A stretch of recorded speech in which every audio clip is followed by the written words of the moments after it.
pegawai koperasi simpan pinjam ini menghidupkan flash HP-nya.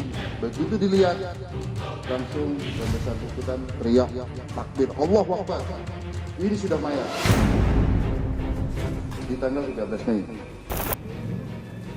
Berdasarkan fakta-fakta tersebut, jangan ditutup kemungkinan itu terjadi kasus pembunuhan. Kalau misalnya sama-sama kelaparan terus kemudian mereka meninggal. Namun kalau kita lihat bisa saja terjadi kalau di dalam literatur forensik itu pada kondisi di mana memang adanya kepercayaan tertentu yang mengakibatkan mereka berpuasa secara ekstrim dan akibatnya mereka meninggal bersama-sama.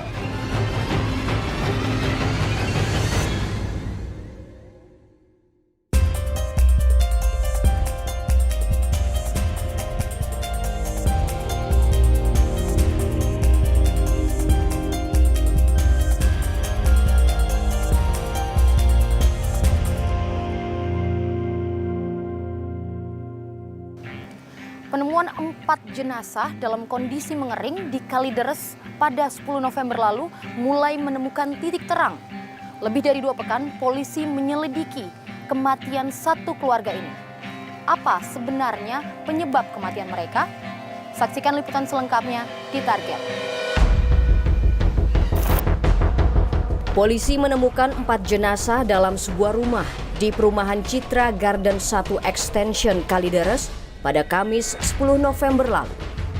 Keempatnya merupakan satu keluarga. Terdiri dari pasangan suami istri Rudianto Gunawan dan Reni Margareta. Anak mereka Dian Febiana dan Budianto, adik Rudianto. Berdasarkan otopsi awal, tak ditemukan sisa makanan di lambung keempat jenazah.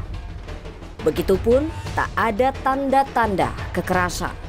Kematian mereka diduga terjadi dalam waktu yang berbeda. Fakta kematian satu keluarga ini satu persatu mulai terkuak. Di antaranya fakta kunci, 3 orang pegawai koperasi yang sempat datang ke TKP pada 13 Mei lalu. Awalnya Budianto Pamandian sempat menghubungi seorang mediator menggunakan seluler. Ia berniat menjual rumah tersebut, namun beralih menggadaikannya pada sebuah koperasi. Setelah sepakat, petugas koperasi datang guna memastikan sertifikat kepemilikan rumah. Sesampainya di lokasi, mereka terkejut dengan bau busuk yang menyengat. Pada saat itu diterima oleh almarhum Budianto. Begitu membuka gerbang, langsung terasa bau busuk yang luar biasa pada bulan Mei, 13 Mei.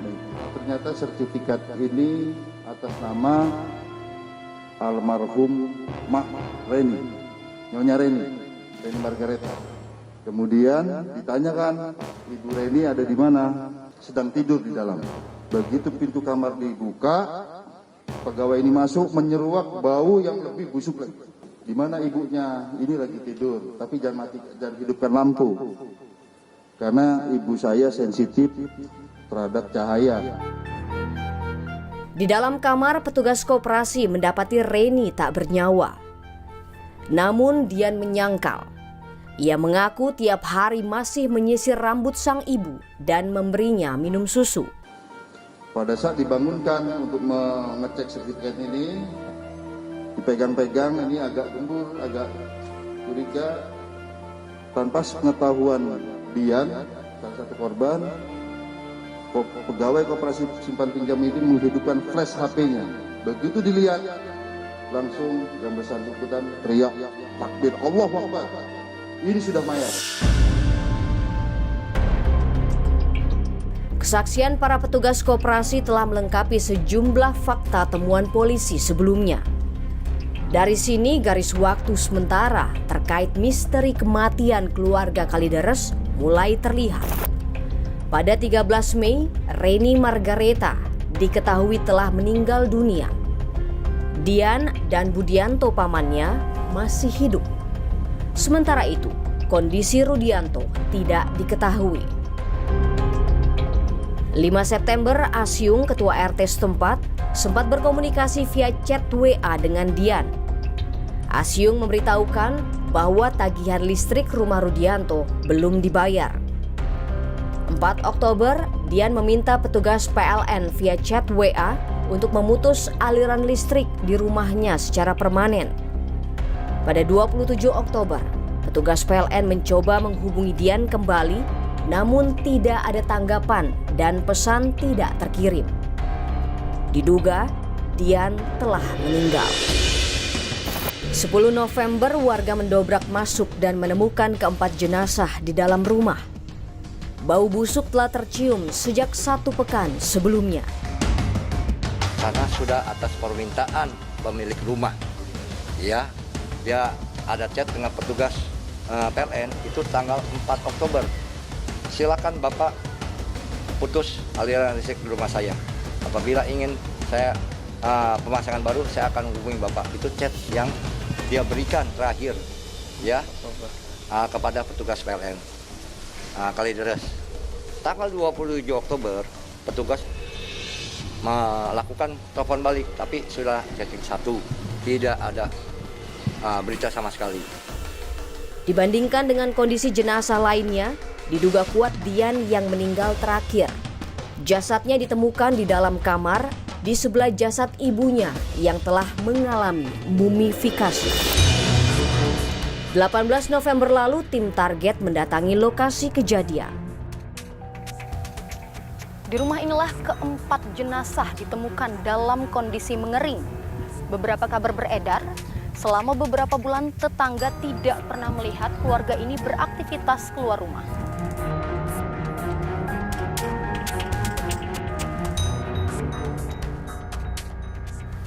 Kalau kita perhatikan, kondisi rumah ini cukup tertutup, terlihat dari pagar, serta batas antar rumah yang cukup tinggi, sehingga sulit mengetahui kondisi di dalam rumah. Di mata tetangganya, keluarga Rudianto tergolong tertutup dan sangat jarang bersosialisasi. Kami bertemu Rosmayah, salah satu tetangga korban. Jarak rumah Rosmayah dan keluarga Rudianto sekitar 100 meter. Rosmayah mengaku tidak pernah berinteraksi dengan keluarga tersebut. Nggak pernah bergaul? Katanya enggak, tetangga. Saya tuh nggak tahu mereka lihat tetangganya. Bisa keluar, tutup itu, nggak kebetulan. Asyung RT setempat juga melontarkan hal yang sama. Keluarga ini jarang berinteraksi dengan warga lain. Tidak ada komunikasi saling untuk mengenal sama warga satu sama lain. Jadi warga ini kalau keluar paling ke pasar, sebentar langsung tutup pintu lagi, sudah gitu aja. Tio yang tinggal tepat bersebelahan dengan rumah korban pernah mendapati Rudianto berjalan dengan kaki dibungkus plastik. Saat menyapa, Rudianto tidak menjawab. Kaki dibungkus pakai plastik, terus saya tanya, kenapa tuh kakinya? Gimana ya? Cowok ya? Kenapa tuh kakinya? Polisi terus menyelidiki kasus ini dengan melibatkan para ahli. Dari beberapa bukti dan fakta yang ditemukan, muncul sejumlah dugaan.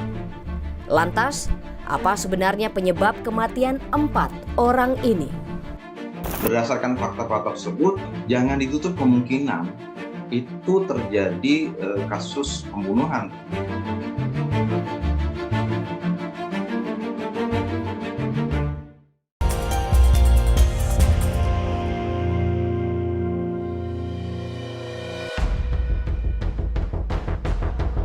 Penyebab kematian 4 jenazah sekeluarga yang ditemukan mengering di Kalideres masih menjadi teka-teki. Temuan tim forensik seperti yang disampaikan polisi, otot jenazah mengecil dan tidak ada sisa makanan dalam lambung mereka. Diduga kuat, jenazah tewas lantaran tidak makan dan minum dalam waktu lama. Polisi juga mengatakan kondisi jenazah mengalami mumifikasi. Bahwa di dalam lambungnya tidak ada isi makanan. Artinya ini sudah berlangsung dengan beberapa waktu yang lalu, ini tidak ada mengkonsumsi makanan. Dan otot-ototnya ini sudah mengecil. Artinya ini ada kekurangan cairan dehidrasi sehingga tubuh mayat ini menjadi kering, jadi mumifikasi. Sebelumnya polisi menemukan sejumlah bukti dalam 3 kali olah TKP. Di antaranya, pintu utama rumah terkunci dari dalam. jenazah Dian dan Reni sang ibu berada dalam satu kamar yang terkunci dari dalam. Jenazah Rudianto di kamar lain juga terkunci dari dalam. Jenazah Budianto berada di ruang tamu. Temuan lain, ada tumpukan sampah di halaman depan dan belakang rumah. Lalu kulkas dalam keadaan kosong. Polisi juga menemukan lilin, bedak tabur, kapur barus, dan buku dari berbagai aliran agama. Menurut Kepala Departemen Forensik Adi Firmansyah, jenazah yang mengering karena ketiadaan asupan makanan dan mengering karena mumifikasi adalah dua hal yang berbeda. Kita harus lihat dulu nih, kondisi mengering ini apakah memang dia itu mengering karena tubuhnya kecil, karena tidak makan, atau memang mengering karena memang suatu proses mumifikasi atau skeletonisasi. Itu adalah suatu, pasti gambarannya juga sama-sama mengering. Karena semua gambaran pembusukan itu terjadi proses autolisis dari jaringan tubuh. Maka jaringan-jaringan otot, jaringan lemak, maupun pembuluh darah, dan semua organ-organ itu pasti akan mengalami lisis dan dari luar akan tampak mengering. Atau mengalami kelaparan sehingga tubuhnya juga mengecil. Nah, ini harus kita lihat, dua hal ini dua-duanya berbeda. Proses mumifikasi berbeda dengan proses pembusukan pada jenazah. Ya, kalau mumifikasi itu suatu gambaran tubuh menjadi kering seperti mumi ya, seperti mumi-mumi yang ditemukan di piramid gitu ya. Dia mengalami tubuh yang mengering karena suatu kondisi di mana di tempat kejadian itu pasti suhunya cukup tinggi dan kelembapannya rendah. Itu akan menyebabkan tubuh kehilangan air dalam jumlah yang banyak, dan kemudian cairan pembusukan pun juga tidak membasahi tubuh dan akhirnya mengakibatkan tubuh itu mengering dan terjadi mumifikasi. Kan dia biasanya karena tidak terkena sinar matahari langsung, sehingga biasanya terjadi dalam kurun waktu 2 hingga 3 bulan. Sejauh ini belum ada keterangan lebih jauh dari polisi mengenai kondisi spesifik setiap jenazah.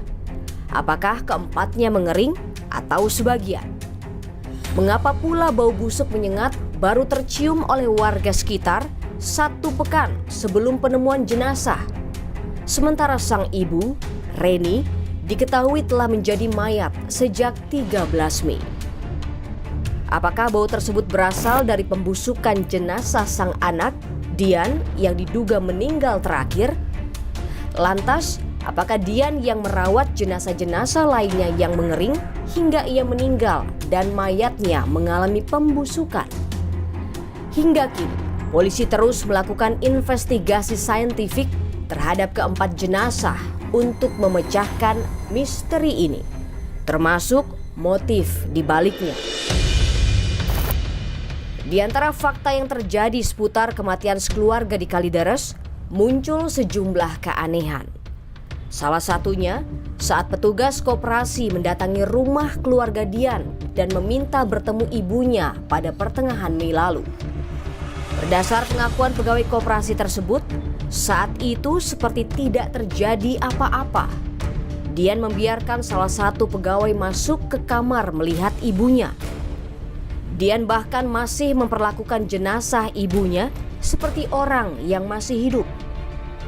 Perilaku aneh Dian ini seolah ditutupi oleh sang paman, Budiarto, yang meminta pegawai koperasi untuk tidak melapor ke polisi. Pada saat pegawai koperasi simpan pinjam ini menyatakan bahwa ini sudah menjadi mayat, jawaban daripada Dian, ibu saya ini masih hidup. Tiap hari masih saya berikan minum susu. Kemudian sambil menyisir dan rambutnya rontok semua. Keanehan perilaku ini memunculkan dugaan tindak pembunuhan yang dilakukan Dian terhadap orang tuanya, pasangan suami istri Reni dan Rudianto. Kemudian pelaku menyesali perbuatannya hingga memunculkan imajinasi bahwa korban masih hidup. Tindak pembunuhan tersebut dalam bentuk pembiaran atau menutup akses kehidupan pada korban seperti asupan makanan. koperasi simpan pinjam itu mengindikasikan kematian kedua orang tua ini apakah merupakan tindakan yang disengaja, baik itu pembiaran ataupun pembunuhan dengan paksa ya. Pembunuhan dan pembiaran sebenarnya agak sama ya. Pembiaran yang akhirnya mengakibatkan kedua orang tua meninggal, kemudian menjadi menyesal ya, dan akhirnya tetap hidup di dalam penyesalan dan imajinasi bahwa orang tua tersebut masih hidup. Kita ini mungkin sedang menginvestigasi seorang atau lebih dari satu orang yang terindikasi mengalami kelainan psikologi atau kelainan jiwa. Sejalan dengan itu, Dadang Sudiyadi, kriminolog UI, menilai kemungkinan adanya pembunuhan sangat terbuka. Berdasarkan fakta-fakta tersebut, maka saya ingin menyampaikan bahwa jangan ditutup kemungkinan itu terjadi kasus pembunuhan terhadap, paling tidak terhadap dua orang korban sebelumnya, Pak Rudianto dan Ibu Reni.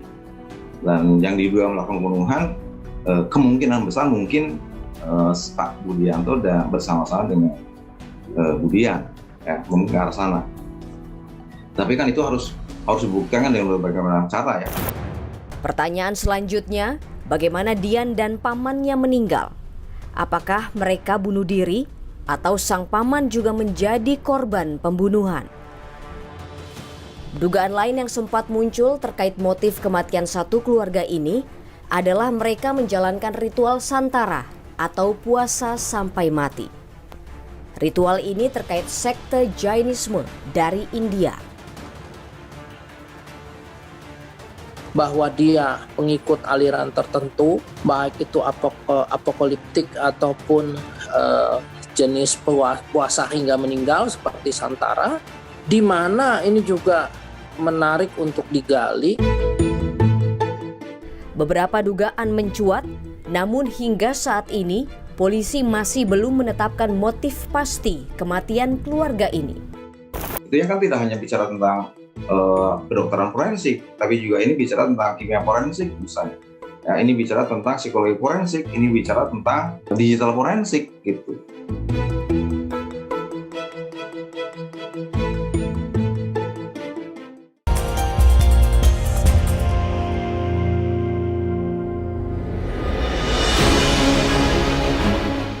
Beberapa dugaan tentang penyebab kematian satu keluarga di Kalideres bermunculan.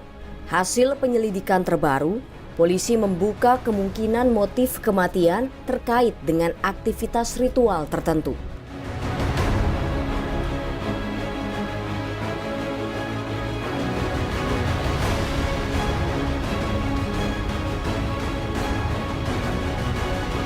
Polisi juga menemukan mantra dan kemenyan di TKP selain buku-buku lintas agama.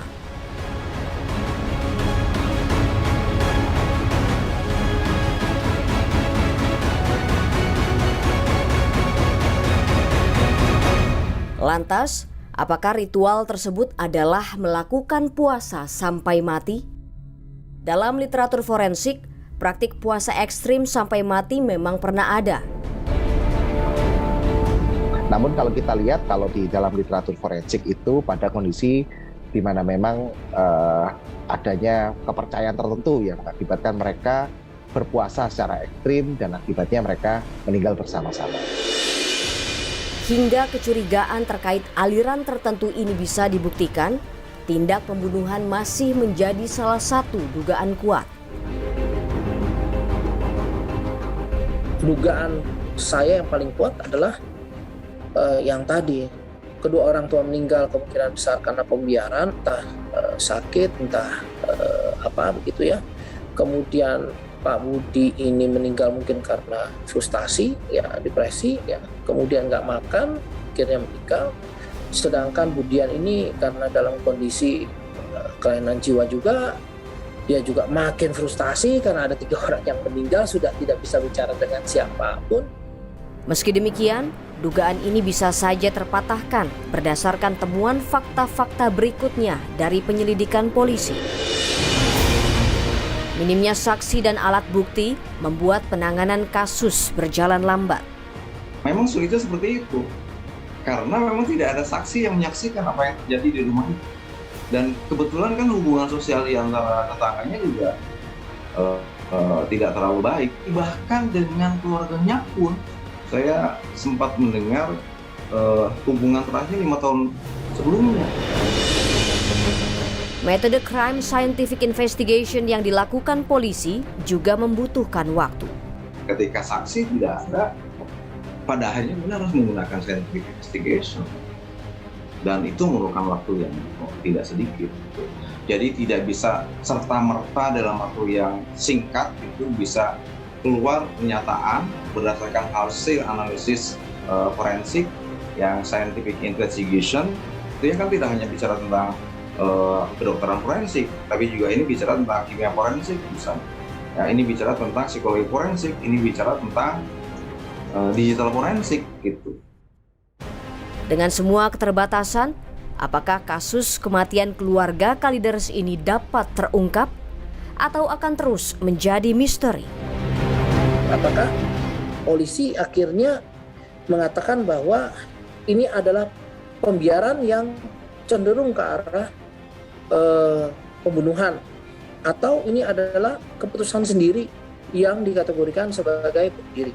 Bisa jadi seperti itu, atau polisi akan sekedar close bahwa oke, kasus ini close, orangnya sudah meninggal karena tidak ada makan dan sebagainya, close untuk sementara waktu sampai dengan berapa tahun ke depan, berusaha untuk dibuka dengan keterampilan lain atau dengan teknologi lain. Kalaupun polisi tidak berhasil mengungkap kasus ini, bukan berarti ini sebuah kegagalan.